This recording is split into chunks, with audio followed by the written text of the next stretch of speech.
गोजोन बेलासिनि बयनिसिमबो खुलुमहरबाय। लोगोसे बे समाव आङो नोंथांमोननि गेजेराव मोनसे गोदान भिडिअ लानानै फैदों। नोंथांमोना भिडिअखौ फारियै जोबजासिम नायलांदो।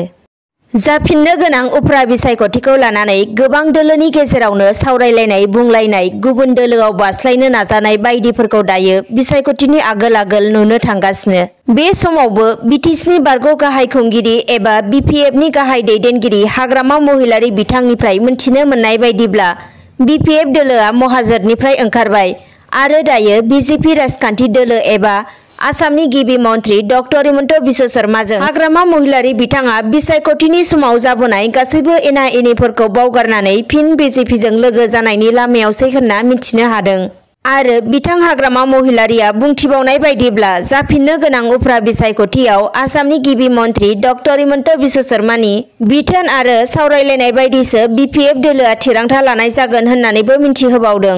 बेखौ लानानै दिनै गसाइगाव महकुमानि सिङाव थानाय केबिकेनि कनफारेन्स हलाव कंग्रेस दोलोनि मोनसे मावथि मेलाव बाहागो लानानै आसाम रायजो कंग्रेस दोलोनि आफादगिरि बिथां भुपेन बराया बुङो दि महाजोतआ बायोब्ला बयनिबो मुलाम्फासो जागोन। नाथाय बिपिएफ दोलोखौ आं महाजोतनिफ्राय ओंखारनानै थांनो थिनाखै। बिपिएफ दोलोआ गावसोरनो गोसो बायदि महाजोतखौ नागारब्लाबो कंग्रेस दोलोनि सिमाङा मोगथाङावसो महर मोनगोन होननानै बिथाङा बुंथियो।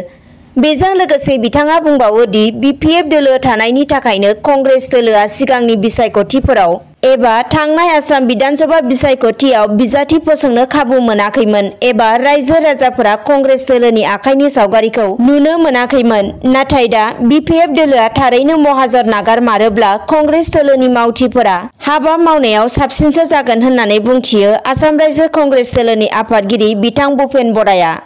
दानिया गुबुन खौराङाव फैदो। बिटिआरनि दफा बायदियै बिटिआर हालामाव गामि दानख'नायखौ लानानै गावजों गाव सावरायलायनाय एबा गोनो गोथो जानायखौ नुनो मोनगासिनो।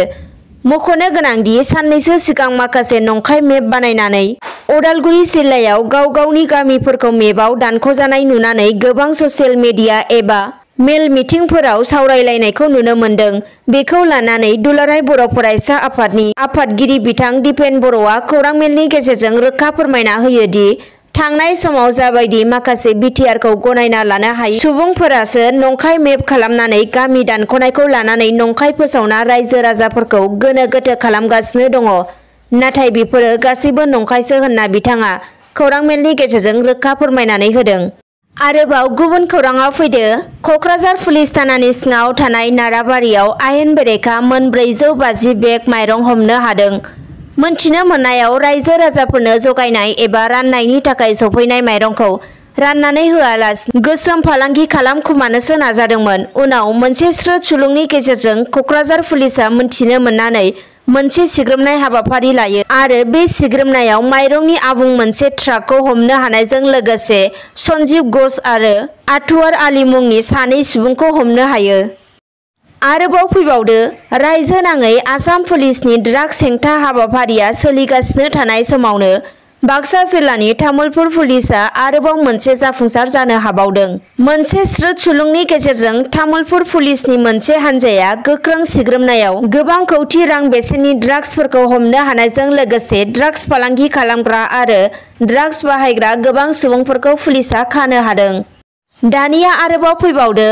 थांनाय 20 आगस्तनिफ्राय 29 आगस्त खालारसिम अदेबानि मैयानि सानसिम 10 सान टंला गेलेमु आफादनि बानजायनायाव एथलेटिक्स फोरोंथाय होनाय हाबाफारिया जानानै थाङो। बे फोरोंथाय होनाय हाबाफारियाव गोबां हौवा हिन्जावसा गथ'फोरानो बाहागो लादोंमोन आरो मैयानि जोबनाय सानखालि हादोरारि गेलेमु सानजों लोब्बा लाखिनानै मोनसे फोजोबनाय आफादबो खुंफुंनाय जादोंमोन।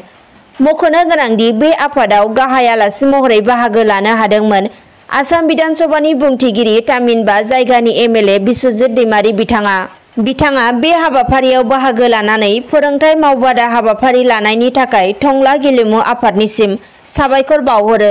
बेजों लोगोसे बे हाबाफारिनि गेजेरजों इयुनाव साफा राफोद गेलेगिरि ओंखारगोन होननानै बिथाङा बुंथियो। आरोबाव गुबुन खौराङाव फैदो। दिनै 30 आगस्त अदेबानि समबार दिनैनि सानखालि सनितपुर जिल्ला बर' थुनलाइ आफादा बोहैथि बोसोरनि डिसेम्बर दाननि 3, 4 आरो 5 खालारखालि सानथामनि हाबाफारिजों दिखियाजुलि बाटासिपुर आवथायाव थानाय मिलन गोजौ फरायसालिनि गेलेग्रा फोथाराव सनितपुर जिल्ला बर' थुनलाइ आफादनि 50थि सनाथि मायथाइ हाबाफारि खुंफुंनो थाखाय दिनै सनितपुर जिल्ला आफादनि आफादगिरि अमृत मासि दैमारिया गाहाय लाइखुन्थिया गायसनजेनना होबाय। आरोबाव गुबुन खौराङाव फैदो बाक्सा जिल्लानि भारत भुटान सिमनानि सुबनखाथायाव भुटान हाजोनिफ्राय जाग्रा आदार नागिरनानै ओंखारबोनाय 20-25सोनि मैदेर फालोआ हरनि समाव उदखार खालामफैदों।